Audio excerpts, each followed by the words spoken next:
दोस्तों बात करते हैं फर्स्ट लॉ ऑफ थर्मोडायनेमिक्स की। देखो ये बड़ा ही बेसिक सा कॉमन सेंस है। ये कहता है कि आप जितनी भी हीट सप्लाई करोगे किसी सिस्टम को, वो हमेशा दो काम करेगी। क्या? उस सप्लाइड हीट का कुछ हिस्सा तो क्या करेगा, सिस्टम की इंटरनल एनर्जी को बढ़ाएगा, और जो बच गया वो उसमें कुछ ना कुछ वर्क करेगा। उदाहरण के तौर पे हमने 10 जूल सप्लाई किया, मान लेते हैं 7 जूल खर्च हो गया इंटरनल एनर्जी इंक्रीज करने में, तो बचे हुए 3 जूल का क्या करेगा, वो वर्क करेगा। एक एग्जांपल समझते हैं। मान लें दूध उबाल रहे हैं, दूध गर्म कर रहे हैं, फ्रिज में से ठंडा ठंडा दूध निकाला, गैस चूल्हे पे रख दिया, आपने आग जलाई, स्टोव जलाया, तो जो हीट निकल रही है, जो आसपास सराउंडिंग में आपके वेस्ट होगी ना, बाकी के किचन के पोर्शन में जो आग ऐसे फैलती है बर्तन के नीचे, उसको हम इग्नोर कर रहे हैं। हम कह रहे हैं जो भी हीट जा रही है वो पूरी की पूरी अज्यूम कर लेते हैं बर्तन में जा रही है। तो सबसे पहले क्या करेगा, दूध को गर्म करेगा। दूध को गर्म करने का मतलब क्या है कि उसके पार्टिकल्स की इंटरनल एनर्जी बढ़ाई ना, तो दूध के मॉलिक्यूल्स के, दूध के पार्टिकल्स की इंटरनल एनर्जी इंक्रीज हुई। क्या सिर्फ इतना ही होता है? आपने नोटिस नहीं किया क्या वो दूध उबल के ऊपर आता है ना, कुछ डिस्प्लेसमेंट कर रहा है एनर्जी सप्लाई की, उसमें हमने हीट सप्लाई की, इंटरनल एनर्जी बढ़ी, और हम ये नोटिस कर रहे हैं इंटरनल एनर्जी बढ़ने के बाद वो ऊपर मूव कर रहा है, ऊपर मूव कर रहा है, कुछ डिस्प्लेसमेंट कर रहा है, कुछ डिस्प्लेसमेंट कर रहा है, मतलब कुछ वर्क हो रहा है। ऐसे ही आप देखो कि कोई ढक्कन किसी पतीले से ढक दोगे तो पतीला भी ऊपर नीचे मूव करता है ना, ऐसे ऐसे ऑसिलेट कर रहा होता है, तो वो डिस्प्लेसमेंट जो कर रहा है मतलब वहां पे कुछ वर्क हुआ। अब इसको थोड़ा सीक्वेंस में समझो। क्या ऐसा होता है क्या कि पहले दूध ऊपर आता है बाद में उबलना शुरू होता है, गर्म बाद में होता है? ऐसा तो नहीं होता। पहले वो गर्म होता है फिर ऊपर आता है, मतलब पहले इंटरनल एनर्जी बढ़ी बाद में वर्क हुआ। उल्टा नहीं होगा कि पहले वर्क हो गया इंटरनल एनर्जी बाद में बढ़ेगी, है ना। ढक्कन ऐसे ऐसे उछल रहा है लेकिन दूध ठंडा है, अब इंटरनल एनर्जी बढ़ी नहीं, ऐसे नहीं होगा।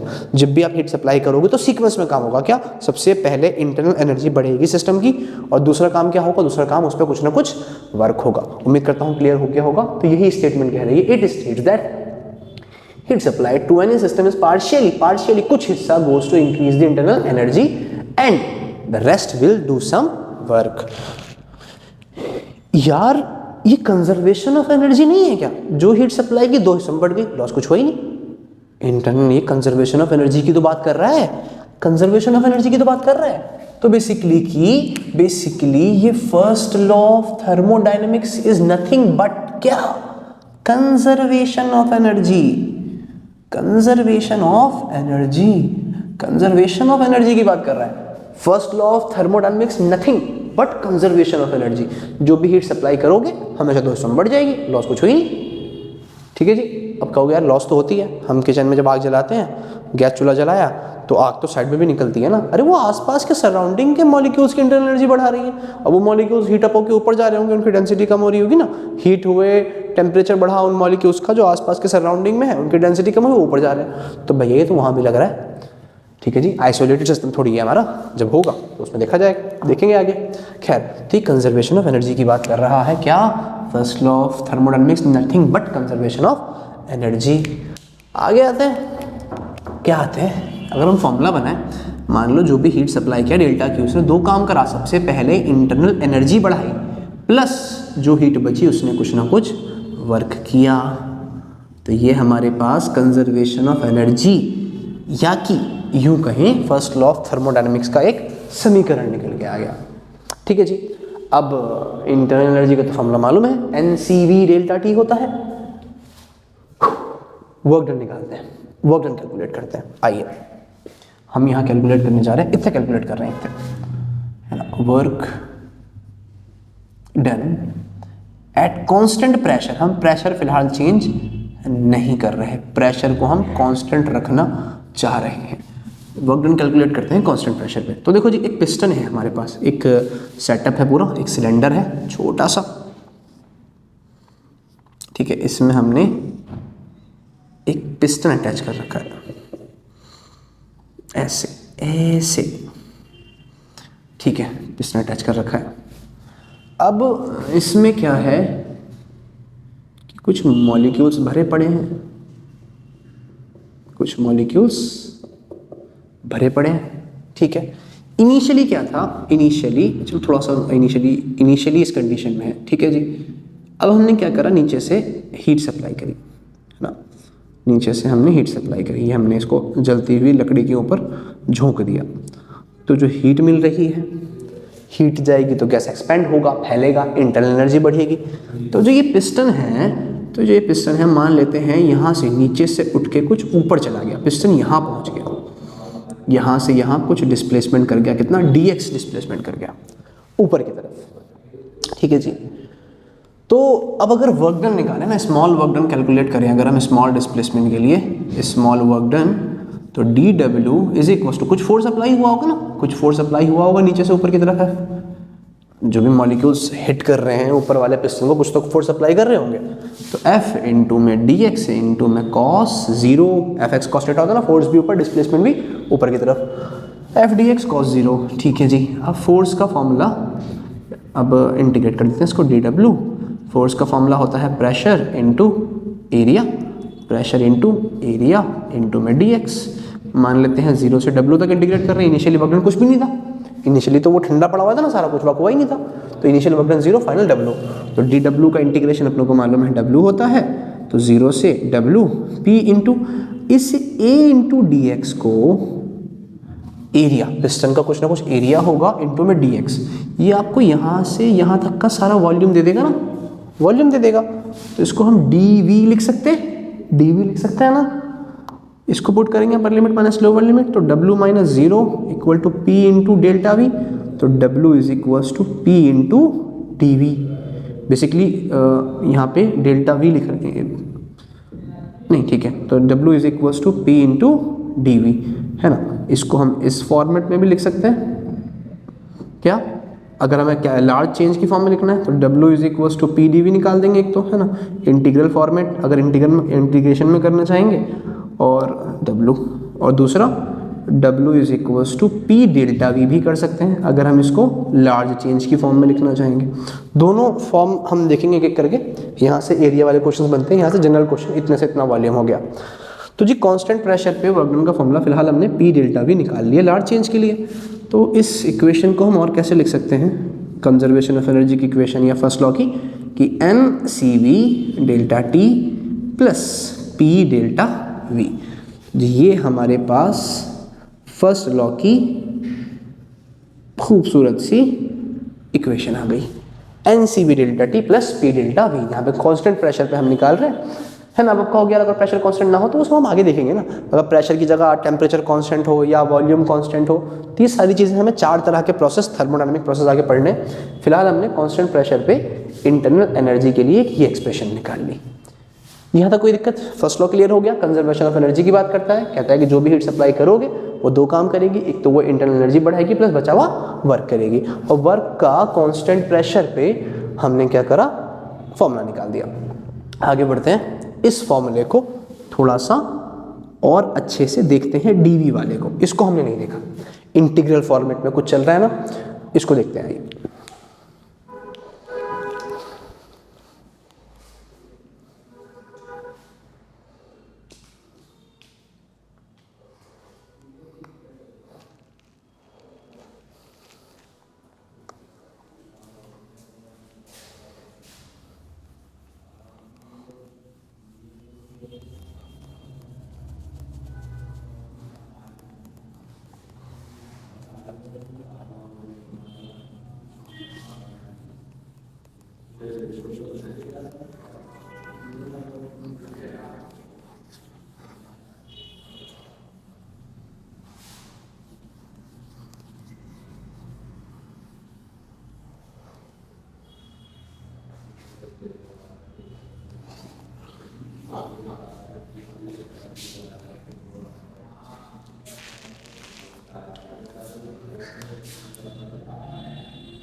भाई देखते हैं, जो फॉर्मूला हमने लास्ट निकाला था ना, क्या कि जो हमारे पास W is equals to p d v आया था, इसके बारे में थोड़ा सोचते हैं।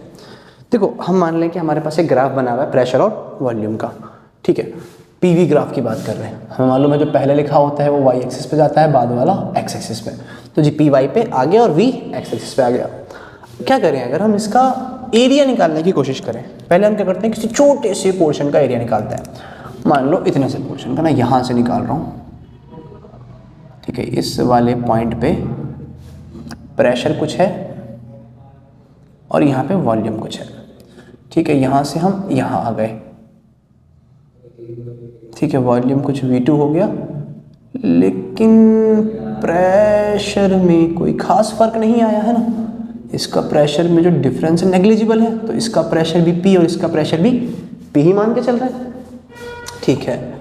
तो ये शेप कैसी बनी, जो शेप बनी ये नियरली रेक्टेंगुलर बनी ना, नियरली रेक्टेंगुलर बनी, ठीक है। और यहाँ से यहाँ तक के वॉल्यूम का चेंज को हम कह रहे हैं dV, नियरली रेक्टेंगुलर शेप बन रही है। तो जी अगर इस रेक्टेंगल के एरिया की बात करें, एरिया निकालें, तो L इंटू बी होता है, मालूम है अपनों को, तो P इंटू डी हो जाएगा। ये इक्वेशन कहीं देखी देखी लग रही है ना। यहाँ पर क्या कि वर्क डन का हमने एक्सप्रेशन क्या निकाला था, P इंटू डी। तो क्या पता लगा कि अगर पीवी ग्राफ है तो जो छोटे से पोर्शन का एरिया है वो उस छोटे से हिस्से के वर्क डन के बराबर होगा। यही पता लगा ना फिलहाल। हाँ, अब हम क्या करें, अगर ऐसे छोटे छोटे बहुत सारे स्ट्रिप्स ले लो ना, एक छोटा स्ट्रिप हम यहाँ मान लें, है ना, इस तरह से एक छोटी सी स्ट्रिप जो है हम यहाँ लेट कर लें, इस तरह से एक छोटी सी स्ट्रिप जो है हम यहाँ लेट कर लें, एक छोटी सी स्ट्रिप हम यहाँ लेट कर लें। तो जी इन सब के एरिया को, अगर इन सब का एरिया क्या दे रहा है, इन सब का वर्क डन दे रहा है, इन सब का एरिया इन सब का वर्क डन दे रहा है। तो अगर शुरू से लेके आखिर तक के हम सारे एरिया का सम कर दे तो टोटल वर्क डन दे देगा ना। हाँ, तो कॉन्सेप्ट क्या मिला हमें, कॉन्सेप्ट क्या मिला कि जो एरिया होगा under P V curve that will be equal to क्या, work done, that will be equal to work done. जो एरिया अंडर पीवी कर्व होगा वो अपनों को वर्क डन देने वाला है, वर्क डन देने वाला है। क्लियर हुआ। अब इसमें एक छोटी सी बात बस हमें ध्यान रख के चलनी है, area under PV curve work done देगा, ठीक है जी। अब छोटी सी बात हमें इसमें ध्यान रख के चलनी है, क्या कि अगर वॉल्यूम है ना, अगर वॉल्यूम इंक्रीज होता है, वॉल्यूम इंक्रीज होने का मतलब क्या है, एक्सपेंशन, वॉल्यूम इंक्रीज होने का मतलब एक्सपेंशन। तो जो डेल्टा वी है या फिर यूं कहूँ जो डी वी है, इसे हम क्या लेंगे, पॉजिटिव, पॉजिटिव लेंगे। तो जो वर्क डन भी क्या हो जाएगा उस केस में, पॉजिटिव हो जाएगा। लेकिन अगर वॉल्यूम डिक्रीज होता है या यूं कहें कंप्रेशन होता है, कंप्रेशन होता है, तो जो डेल्टा वी या फिर डी वी है ये नेगेटिव हो जाएगा, तो वर्क डन भी क्या आएगा, नेगेटिव आएगा। I hope that is clear कि अगर इनका एक्सपेंशन हो रहा है, वॉल्यूम इंक्रीज हो रहा है, तो डेल्टा वी या D V positive, work done positive. अगर कंप्रेशन हो रहा है तो वॉल्यूम डिक्रीज हो रहा है, तो डी वी या डेल्टा वी नेगेटिव, तो वर्क डन भी क्या आने वाला है, नेगेटिव। जैसे कि हमें यहाँ पे खास ख्याल रखना है अगर हम इनके क्वेश्चंस करते हैं आगे, ठीक है जी। तो ये प्रेशर ले लिया, ये वॉल्यूम ले लिया, ऐसे जा रहा है ग्राफ इस तरह से। या फिर दूसरा लेते हैं, है ना, पी वी ग्राफ कुछ इस तरीके से है। देखो ऊपर वाले केस में टूवर्ड्स राइट जा रहा है ना, टूवर्ड्स राइट जा रहा है, तो इस केस में वॉल्यूम आपका क्या हो रहा है, आपको दिख रहा है, ऐसा नहीं बनाते। इस केस में जो वॉल्यूम है वो इंक्रीज हो रहा है, तो यानी यहाँ पे जो वर्क डन आएगा वो पॉजिटिव लेंगे। लेकिन इस केस में वॉल्यूम क्या हो रहा है, डिक्रीज हो रहा है, घट रहा है, एरो टुवर्ड्स लेफ्ट आ रहा है, तो जो वर्क डन लेंगे वो हम नेगेटिव लेंगे। क्लियर हुआ। अच्छा, क्या हो अगर क्लोज लूप बन रहा हो, है ना, अगर आपके पास क्लोज लूप फॉर्म हो रहा है, क्लोज लूप, तब क्या करना चाहिए हमें, P यहाँ लिया हमने, V यहाँ लिया, मान लेते हैं कुछ ऐसे, पहले वॉल्यूम जा रहा था, और जी फिर ऐसे वापस आ गया। स्टार्ट यहाँ से हुआ था ए पॉइंट से, बी पर गया, घूम के वापस फिर से ए पे आ गया।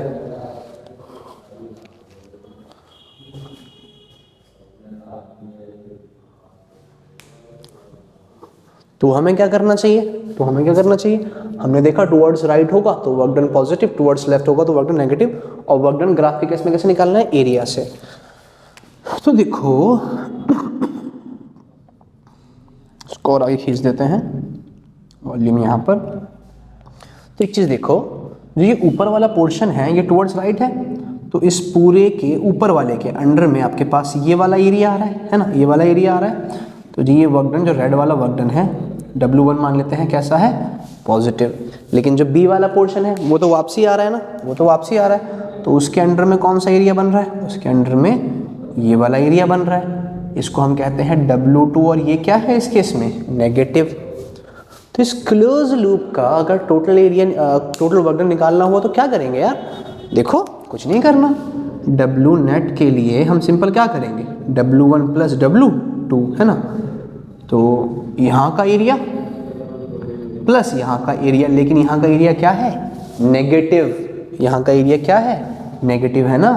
तो आपके पास एरिया 1, मैं लिख दे रहा हूँ कि area of 1 minus of area of 2 हो जाएगा ना, 1 का एरिया माइनस 2 का एरिया, तो बचा क्या, रेड वाला एरिया माइनस ब्लू वाला एरिया, बचा क्या, ये वाला एरिया, ये एरिया आपको बच के मिल रहा है। तो इससे क्या पता लगा कि अगर आपके पास क्लोज लूप है तो आपको उस क्लोज लूप का ही एरिया निकालना है, वही आपका वर्क डन होगा। यहां से हमें कॉन्सेप्ट क्या मिला कि work done of close loop equal to क्या होगा, एरिया ऑफ क्लोज लूप। ये हमें यहां से एक कॉन्सेप्ट निकल के आया कि जो आपके पास क्लोज लूप का एरिया है वही क्या होगा, उस क्लोज लूप का वर्क डन। अब इसमें भी दो बातें ध्यान रखेंगे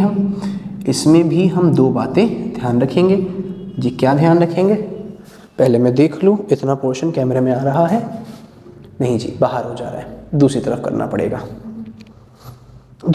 पड़ेगा है ना। मैं दूसरी तरफ करता हूँ, आप इसको नोट करिएगा। मैं इसको इधर कर देता हूँ, ठीक है, मैं उसको इधर कर देता हूँ कि ये पीवी कर्व है और एक पीवी कर्व मैंने यहाँ लिया। एक बार लूप बनाया मैंने ऐसे जो क्लॉकवाइज है, एक बार बनाया मैंने ऐसे जो कि एंटी क्लॉकवाइज है। तो देखो क्लॉकवाइज की बात करेंगे तो जो राइट साइड वाला है उसके नीचे का एरिया बड़ा और जो लेफ्ट साइड वाला है उसके नीचे का एरिया छोटा। तो राइट साइड वाला एरिया बड़ा और जो लेफ्ट साइड आने वाला एरिया है वो छोटा, जो लेफ्ट साइड आने वाला है वो एरिया छोटा। तो यहाँ का जो वर्क डन होगा उसे क्या लोगे, इस हिस्से के वर्क डन को हम लेंगे पॉजिटिव। कब, जब क्लॉकवाइज चल रहा हो, तो वर्क डन पॉजिटिव। लेकिन यहाँ पर वापसी आने वाला एरिया बड़ा, जो वॉल्यूम डिक्रीज हो रहा है उसका एरिया बड़ा और जो इंक्रीज हो रहा है उसका एरिया छोटा। तो जो इसका वर्क डन निकालोगे इसके इसमें क्या आना चाहिए, नेगेटिव कब आएगा जी, जब एंटी क्लॉकवाइज है। जब एंटी क्लॉकवाइज सर्कल चलेगा तो वर्क डन आपका नेगेटिव आएगा।